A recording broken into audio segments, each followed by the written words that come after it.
نور بھری گفتگو ہماری پوری زندگی کے لیے نہ صحیح، کم از کم اگلے اجتماع کے لیے تو کافی تھی. تو لیکن جیسے جیسے وقت گزرتا ہے ویسے ویسے پھر بندہ تھوڑا ڈھیلا ہونا شروع ہو جاتا ہے. تو قرآن مجید سے ہمیں یہ بات معلوم ہوتی ہے کہ ایمان والوں کے سامنے اگر اللہ کا قرآن پڑھا جائے تو ان کا ایمان ٹھاٹھے مارنے لگتا ہے، جوش میں آ جاتا ہے. تو میرے دل میں یہ بات آ رہی ہے، میں اگر بات نہیں بھی کروں گا تو کوئی اتنا فرق نہیں پڑتا، اس لیے کہ بڑے بڑے اکابر نے بہت بہترین اور خوبصورت انداز میں ہمیں نصائح فرمائی ہیں. تو جہاں بھی اللہ تعالیٰ مجھے موقع عطا فرماتے ہیں، جیسا کہ آپ نے پہلے سنا کہ ہمارا یہ سلسلہ ہے کہ اس سلسلے کی نسبت میں قرآن کی محبت بھری ہوئی ہے. تو جو اس سلسلے میں جڑتا ہے تو اللہ تعالیٰ اس کو قرآن کریم کے ساتھ ایک خصوصی لگاؤ عطا فرما دیتا ہے. یہ ہمارا اپنا نہیں، یہ بڑوں کا فیض ہے. تو اس وجہ سے یہ فقیر جہاں بھی جاتا ہے تو وہاں دوستوں کی طرف سے یہ فرمائش آتی ہے کہ ہمیں قرآن کریم سنائیں. تو مجھے یہ بات سن کے اتنی خوشی ہوتی ہے، میں کہتا ہوں کہ یہ تو وہ فرمائش ہے قرآن سننے کی کہ جو عرشوں سے اللہ تعالیٰ کی طرف سے آئی تھی کہ محبوب آپ ابی بن کعب سے کہیں کہ وہ اللہ کا قرآن پڑھے، فرشوں پہ آپ سنیے اور عرشوں پہ میں سنوں گا. تو ہم اللہ کا قرآن پہلے سن لیتے ہیں، پھر انشاءاللہ چند ایک معروضات پیش کرنے کی جسارت کروں گا. اعوذ باللہ من الشیطان الرجیم، بسم اللہ الرحمن الرحیم. الرحمن علم القرآن خلق الإنسان علمه البيان. الشمس والقمر بحسبان والنجم والشجر يسجدان. والسماء رفعها ووضع الميزان ألا تطغوا في الميزان وأقيموا الوزن بالقسط ولا تخسروا الميزان. والأرض وضعها للأنام فيها فاكهة والنخل ذات الأكمام والحب ذو العصف والريحان. فبأي آلاء ربكما تكذبان. خلق الإنسان من صلصال كالفخار وخلق الجان من مارج من نار. فبأي آلاء ربكما تكذبان. رب المشرقين ورب المغربين. فبأي آلاء ربكما تكذبان. مرج البحرين يلتقيان بينهما برزخ لا يبغيان. فبأي آلاء ربكما تكذبان. يخرج منهما اللؤلؤ والمرجان. فبأي آلاء ربكما تكذبان. وله الجوار المنشآت في البحر كالأعلام. فبأي آلاء ربكما تكذبان. كل من عليها فان كل من عليها فان ويبقى وجه ربك ذو الجلال والإكرام فبأي آلاء ربكما تكذبان يا معشر الجن والإنس إن استطعتم أن تنفذوا من أقطار السماوات والأرض فانفذوا لا تنفذون إلا بسلطان فبأي آلاء ربكما تكذبان. اللہ تعالیٰ قرآن مجید میں فرماتے ہیں إنما المؤمنون الذين إذا ذكر الله وجلت قلوبهم وإذا تليت عليهم آياته زادتهم إيمانا وعلى ربهم يتوكلون. ایمان والوں کی نشانیاں بیان کی جا رہی ہیں. فرمایا جا رہا ہے جب ان کے سامنے اللہ کا نام لیا جائے تو ان کے دل تو گویا پگھل ہی جاتے ہیں, ان کے دل تو محبت میں یوں مرے مرے ہی جاتے ہیں اور اللہ کی محبت سے گویا کہ پانی پانی ہو جاتے ہیں. اور فرمایا وَإِذَا تُلِيَتْ عَلَيْهِمْ آيَاتُهُ زَادَتْهُمْ إِيمَانًا, جب ان کے سامنے قرآن کی آیات تلاوت کی جاتی ہیں تو ان کا ایمان ٹھاٹھے مارنے لگتا ہے. ہمارے دادا پیر حضرت پیر غلام حبیب رحمت اللہ علیہ اکثر بیشتر سفر میں حضرت کے بیانات سننے کی اللہ سعادت عطا فرماتے رہتے ہیں. حضرت ایک بات کرتے تھے, 2-3 آیتیں پڑھتے تھے, 2-3 آیتیں پڑھتے تھے, ایک ایک بیان میں 60-60 70-70 80-80 آیتیں تلاوت فرماتے تھے. اللہ اکبر, یوں لگتا تھا جیسے مسلسل قرآن کا ان کے اوپر ورود ہو رہا ہے. تو یہ قرآن ہمیں دیا کیوں گیا ہے؟ یہ قرآن ہمیں باعزت بنانے کے لیے دیا گیا ہے. نبی علیہ السلام نے ارشاد فرمایا ان اللہ یرفع بهذا الكتاب اقواما, اللہ اس قرآن کے ذریعے سے قوموں کو عزتیں اور بلندیاں عطا فرماتے ہیں. اور جس خاندان کا, جس انسان کا تعلق قرآن سے جڑے وہ بلند و بالا ہو جاتا ہے, عرفہ اور اعلیٰ ہو جاتا ہے.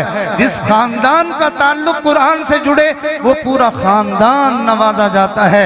جس قبیلے اور جس بستی اور علاقے کا تعلق قرآن سے بڑھے اللہ تعالیٰ اس پورے علاقے کو بلندیاں عطا فرماتے ہیں.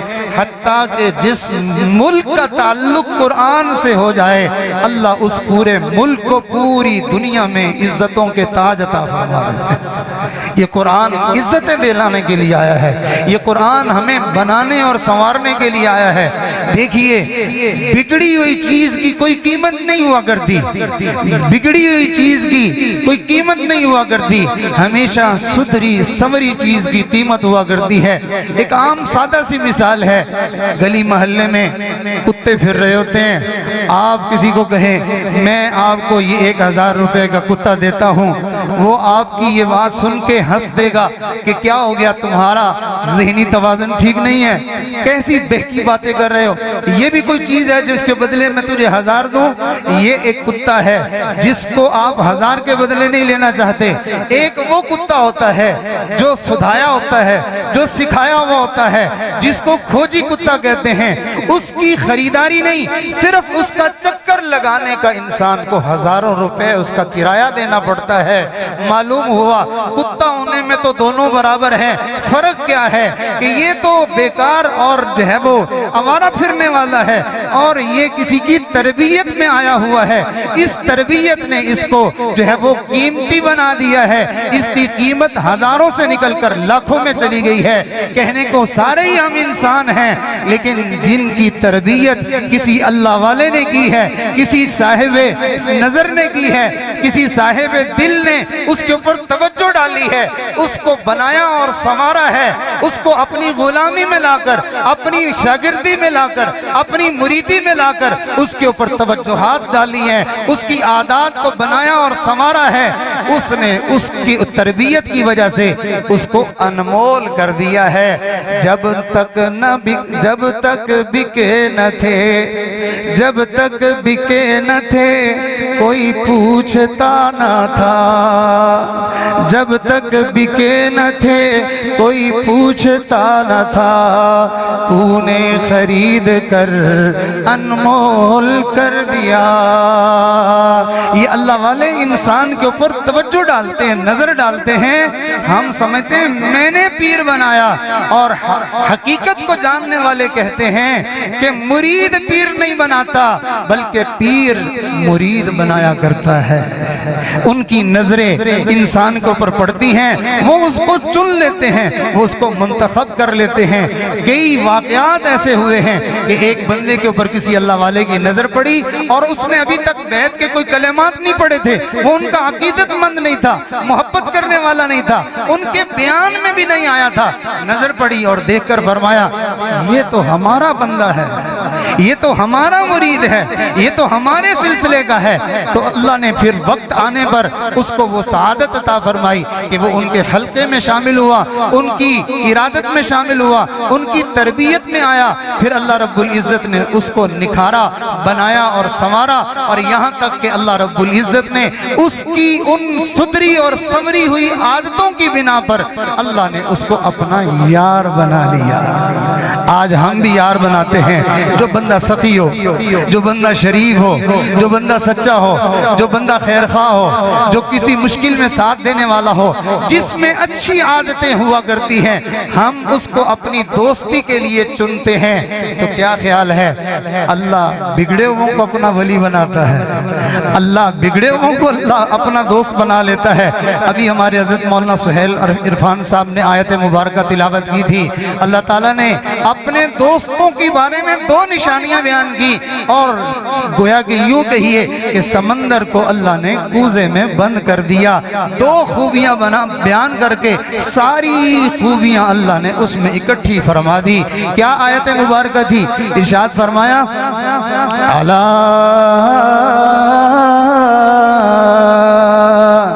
ان اولیاء اللہ، الا خبردار۔ سڑک پہ چلتے ہوئے آپ نے دیکھا ہوگا آگے کام ہو رہا ہوتا ہے، بڑا سارا بورڈ لگا ہوا ہوتا ہے، اس پہ لکھا ہوتا ہے خبردار، یعنی آگے کوئی سیریس معاملہ ہے، یا کبھی حادثہ ہوا ہو، یا کبھی ٹریفک جام ہوئی ہو، یا کوئی جو ہے وہ روڈ بن رہی ہو، تو خبردار کا لفظ لگا کر وہاں متوجہ کیا جاتا ہے اب ذرا سنبھل کر آگے آنا، کوئی خاص معاملہ ہے۔ اللہ بھی جب کوئی اہم اور خاص معاملہ قرآن مجید میں ارشاد فرماتے ہیں تو اللہ تعالیٰ فرماتے ہیں الا خبردار، ذرا جو ہے وہ ذرا رکو، سمجھو، دیکھو ہم ایک خاص بات تمہیں بتانے لگے ہیں۔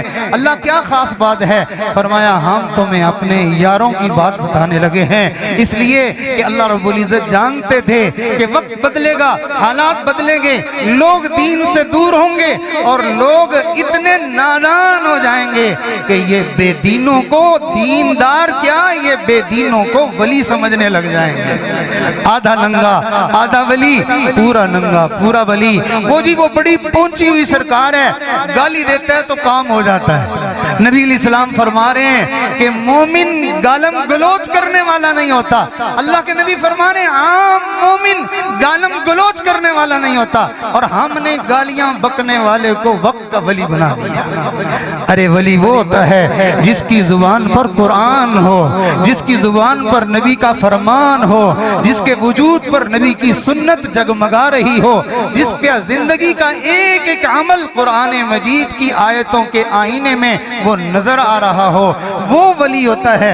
اللہ فرماتے ہیں الا ان اولیاء اللہ لا خوف علیہم ولا هم يحزنون۔ سنو میرے یاروں کی نشانی سنو۔ پہلی بات تو یہ ہے کہ میرے یار اس دنیا میں بھی بے غم رہیں گے اور آخرت میں بھی بے غم رہیں گے، لیکن تمہیں پتہ ہے میرے یار ہیں کون؟ پہلی نشانی الذین آمنوا وکانوا یتقون، کہ وہ پہلی نشانی یہ ہے کہ وہ پکے ایمان والے ہوں گے، یعنی صرف منہ سے مومنانہ بولنے والے نہیں ہوں گے کہ میں مومن ہوں میں مومن ہوں، یہ نہیں، بلکہ ان کی زندگی بول کر بتائے گی کہ یہ بندہ مومن ہے۔ مومنوں والی صفتیں اس میں پائی جائیں گی، اور مومنوں کی صفتوں سے اللہ کا قرآن بھرا پڑا ہے۔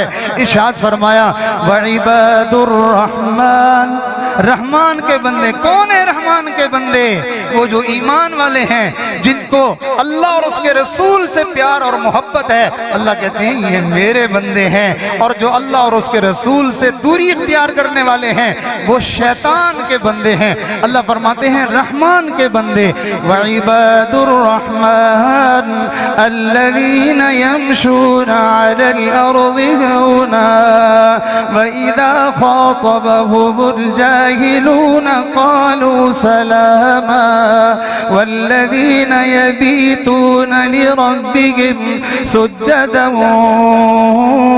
وَقِيَامًا وَالَّذِينَ يَقُولُونَ رَبَّنَا اصْرِفْ عَنَّا عَذَابَ جَهَنَّمَ إِنَّ عَذَابَهَا كَانَ غَرَامًا۔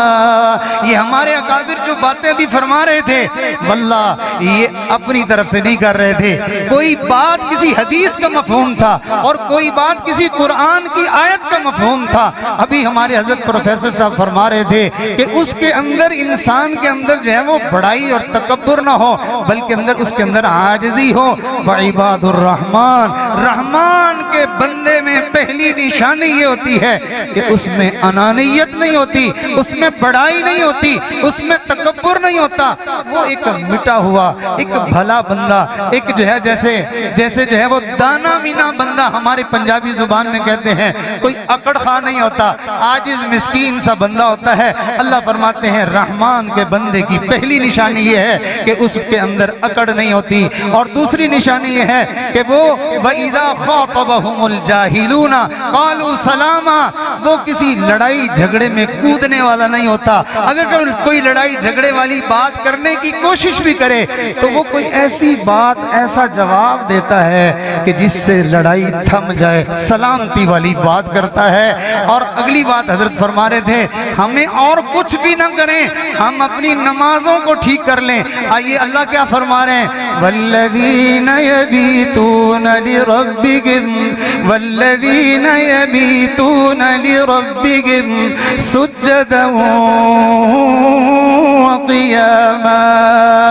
ارے دن میں تو نمازیں پڑھتے ہی ہیں، دن میں تو نمازیں پڑھتے ہی ہیں، اس لیے کہ جاگ جو رہے ہوتے ہیں، ہوش و حواس میں جو ہوتے ہیں، زندہ سلامت جو ہوتے ہیں، آنکھیں کھلی ہوئی ہوتی ہیں، دن میں تو وہ نمازیں پڑھتے ہی ہیں، اور ان کو اللہ سے اتنا پیار ہے کہ وہ رات نیند میں ہوتے ہیں، نیند سے بھی اٹھ کے نمازیں شروع کر دیتے ہیں، ان کی راتیں نمازوں میں گزرتی ہیں۔ ماشاءاللہ جن کی راتیں نمازوں میں گزرتی ہیں ان کے لیے اللہ کا قرآن کیا کہتا ہے تَتَجَافَى جُنُوبُهُمْ عَنِ الْمَضَاجِعِ يَدْعُونَ رَبَّهُمْ خَوْفًا وَطَمَعًا وَمِمَّا رَزَقْنَاهُمْ يُنْفِقُونَ فَلَا تَعْلَمُ نَفْسٌ مَا أُخْفِيَ لَهُم مِّن قُرَّةِ أَعْيُنٍ جَزَاءً بِمَا كَانُوا يَعْمَلُونَ۔ جن کے پہلو رات کو بستروں سے جدا رہتے ہیں، تہجد کے لیے اٹھ کے کھڑے ہو جاتے ہیں۔ لوگوں تمہیں کیا پتا ہے ہم نے ان کی آنکھوں کو ٹھنڈا کرنے کے لیے کیا جنت سجا رکھی۔ اور میں ایک آیت پڑھ کے بات کو سمیٹتا ہوں۔ قرآن پڑھنا شروع کرے تو انسان کا بس کرنے کو دل نہیں کرتا، اتنا لطف آتا ہے، اتنا مزہ آتا ہے، آیتوں پہ آیتیں دل کرتا ہے کہ دل میں اترتی چلی جائیں اور انسان اس کا نور جو ہے وہ سمیٹتا چلا جائے اور انسان کی زندگی میں بہار آتی چلی جاتی ہے۔ ہمارے حضرت مرشد عالم پیر غلام حبیب رحمت اللہ علیہ کا میں انگلینڈ کا بیان سن رہا تھا، حضرت کی عمر اس وقت 90 سے اوپر جا رہی تھی، فرمایا دیکھو دیکھو میری عمر کا بندہ بھلا اس طرح سے گرج سکتا ہے، دیکھو میرے اندر قرآن کی وجہ سے کتنا کرنٹ آیا ہوا ہے، کتنا میرے اندر جوش آیا ہوا ہے، کتنا اللہ تعالیٰ نے میرے اندر روحانی پاور پیدا کر دی ہے کہ دیکھو بڑھاپا بھی ہے، بیماری بھی ہے اور سفر کر کے تھکا ہوا بھی آیا ہوں، لیکن قرآن نے میرے اندر ایک نئی روح پھونک دی۔ اتر کر ہیرا سے سوئے قوم آیا، اتر کر ہیرا سے سوئے قوم آیا، ایک نسخہ کیمیاء ساتھ لایا، وہ بجلی کا کڑکا یا صوت ہادی جس نے عرب کی ساری زمین ہلا دی۔ یہ اللہ کا قرآن بڑا عجیب ہے، اللہ خود اس قرآن کے بارے میں اس کی تعریف کرتے ہیں، فرماتے ہیں یہ قرآن عجیب کتاب ہم نے نازل کی ہے۔ لو انزلنا هذا القرآن على جبل لرأيته خاشعا متصدعا، لرأيته خاشعا متصدعا من خشية الله۔ یہ پہاڑوں پہ اگر قرآن نازل کر دیا جاتا تو تم دیکھتے کہ اس قرآن کی عظمت کے سامنے یہ پہاڑ بھی ریزہ ریزہ ہو جاتے۔ یہ تو انسان کو اللہ نے شرف عطا فرمایا ہے کہ یہ قرآن کو اپنے سینے میں لیتا ہے۔ کفر نے اس وقت بھی یہی کوشش کی تھی کہ کافر کہتے تھے قرآن نہ سنو، قرآن نہ سنو، لوگ آتے تھے نبی علیہ السلام کا قرآن سنتے تھے، مرد سنتے تھے، عورتیں سنتی تھی اور ان کے بچے سنتے تھے، ان کو ڈر پڑ جاتا تھا کہ اگر انہوں نے قرآن سن لیا تو یہ محمد عربی کے غلام بن جائیں گے، یہ کلمہ پڑھ لیں گے، یہ ہمارے ہاتھ سے نکل جائیں گے۔ کہا کرتے تھے وَقَالَ الَّذِينَ كَفَرُوا لَا تَسْمَعُوا لِهَذَا الْقُرْآنِ وَالْغَوْا فِيهِ لَعَلَّكُمْ تَغْلِبُونَ۔ نہ سنو قرآن بلکہ شور مچاؤ تاکہ تم غالب آ جاؤ، اس لیے کہ وہ جانتے تھے یہ قرآن تو ایسا نور والا ہے، ایسی برکت والا ہے۔ حضرت مرشد عالم رحمت اللہ علیہ عجیب بات فرمایا کرتے تھے، فرماتے تھے یہ قرآن وہ رحمت کا دریا ہے کہ جس کا راستہ سینوں میں کوئی نہیں بناتا، یہ اپنا راستہ خود دلوں میں بناتا ہے، جیسے پانی کا دریا اپنا راستہ زمین میں خود بخود بناتا چلا جاتا ہے۔ قرآن اللہ کی رحمت کا وہ دریا ہے، جو سنے اس کا دل ضرور متاثر ہوتا ہے، ضرور اس کے دل کے اوپر یہ اثر انداز ہوتا ہے، اس کے دل کے جو ہے وہ دروازے کی جو ہے وہ دستک دیتا ہے اور اس کے دل کے تالے کو کھولنے کی کوشش کرتا ہے، حتیٰ کہ انسان تو پھر اشرف المخلوقات ہے۔ جنوں کی جماعت نے قرآن سنا تھا، ارے ان سے بھی نہ رہا گیا، وہ بھی ایمان لے آئے۔ یہ آیت مبارکہ سن لیجئے، ارشاد فرمایا وَإِذْ صَرَفْنَا إِلَيْكَ نَفَرًا مِنَ الْجِنِّ يَسْتَمِعُونَ الْقُرْآنَ۔ وہ وقت یاد کرو جب جنوں نے قرآن کو سنا تھا، ایک طبقہ ایک جماعت وہاں گئی تھی اور انہوں نے قرآن سنا تھا۔ وَإِذْ صَرَفْنَا إِلَيْكَ نَفَرًا مِنَ الْجِنِّ يَسْتَمِعُونَ الْقُرْآنَ فَلَمَّا حَضَرُوهُ قَالُوا أَنصِتُوا فَلَمَّا قُضِيَ وَلَّوْا إِلَى قَوْمِهِمْ مُنذِرِينَ۔ جب وہ واپس پلٹے نا اپنی قوم کے پاس قرآن سن کے، جیسے ابھی حضرت فرما رہے تھے کہ ہم یہاں آئے ہیں کچھ ہم لاہے عمل لے کے جائیں، کوئی دل میں ارادہ لے کے جائیں، کوئی ہم دل میں جذبہ لے کے جائیں کہ ہم نے واپس جا کر اپنی زندگی کو یوں بنانا ہے۔ ان جنہوں نے قرآن سنا تھا وہ بھی پلٹے تھے تو ایک مقصد زندگی کو لے کر واپس گئے تھے۔ وہ کہہ رہے تھے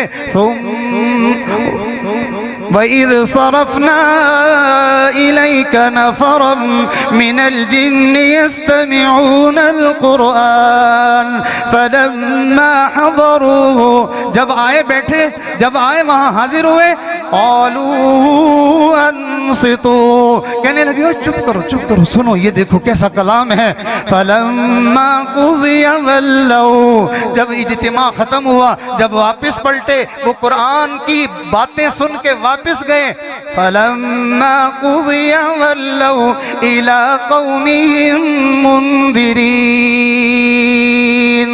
اپنی قوم کو اللہ کا ڈر اور خوف سنا رہے تھے اور کہہ رہے تھے قَالُوا يَا قَوْمَنَا إِنَّا سَمِعْنَا كِتَابًا أُنزِلَ مِن بَعْدِ مُوسَىٰ مُصَدِّقًا لِمَا بَيْنَ يَدَيْهِ يَهْدِي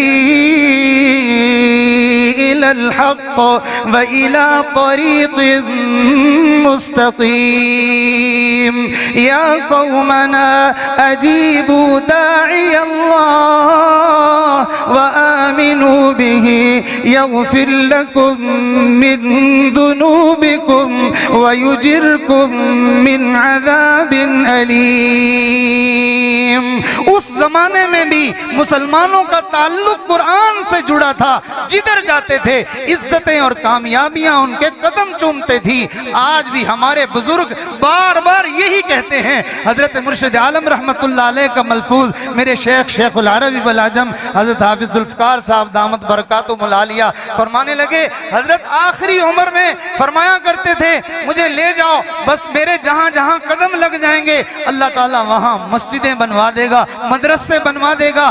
میری زندگی کا مقصد بس یہی ہے، مسجدیں بن جائیں، مدرسے بن جائیں۔ کیوں؟ اس لیے کہ یہ ایمان کے قلعے ہیں، یہ قرآن کی درسگاہیں ہیں۔ الحمدللہ آج حضرت کے خلفاء، ان کے جانشین اور ان کے مریدین، جس کو دیکھو وہ مدرسہ چلا رہا ہے، مسجد بنا رہا ہے اور جو ہے وہ پھر آگے قرآن کی تعلیم کو عام کر رہا ہے۔ یہ مقصد زندگی ہے، یہ مقصد حیات ہے، یہ دستور حیات ہے۔ نانا یہ تو آب حیات ہے۔ اگر ہم قرآن سے تعلق نہیں رکھیں گے واللہ جیتے جی مر جائیں گے، اور اگر قرآن سے تعلق جڑ گیا تو جیتے جی تو جئیں گے، ارے مر کر بھی جئیں گے۔ ایک شعر سنا کے بات کو مکمل کرتا ہوں۔ زمین میلی نہیں ہوتی، زمن میلا نہیں ہوتا، زمین میلی نہیں ہوتی، زمن میلا نہیں ہوتا۔ محمد صلی اللہ علیہ وسلم، سب فرمائیے صلی اللہ علیہ وسلم۔ میری طرف ذرا ایک نظر فرمائیے۔ محمد کے غلاموں کا کفن میلا نہیں ہوتا، برس ہاں برس گزرنے کے بعد قبر کھلتی ہے، اندر جسم بھی سلامت ہے، اندر کفن بھی سلامت ہے۔ یہ قرآن ہمیں ایسی زندگی دلانے کے لیے آیا ہے، ایسا راستہ بتانے کے لیے آیا ہے۔ ہم ان قرآن والوں سے، ان نبی کی اتباع والوں سے اور ان مسجدوں والوں سے اور ان مدارس والوں سے اپنا مضبوط تعلق بنا لیں، تاکہ اللہ تعالیٰ ہماری اس زندگی کو بھی بنا دے، اللہ ہماری قبر کو بھی بنا دے، اللہ ہمارا حشر بھی اچھا فرمائے۔ اللہ رب العزت سے دعا ہے جو کچھ کہا سنا اللہ ہم سب کے لیے اس پر عمل کرنا آسان فرمائے۔ وآخر دعوانا ان الحمدللہ رب العالمین۔ جزاک اللہ، اللہ تعالیٰ جزائے خیر عطا فرمائے۔ بہت ہی خوبصورت، دل چاہتا تھا کہ یہ قرآن پڑھتے رہیں۔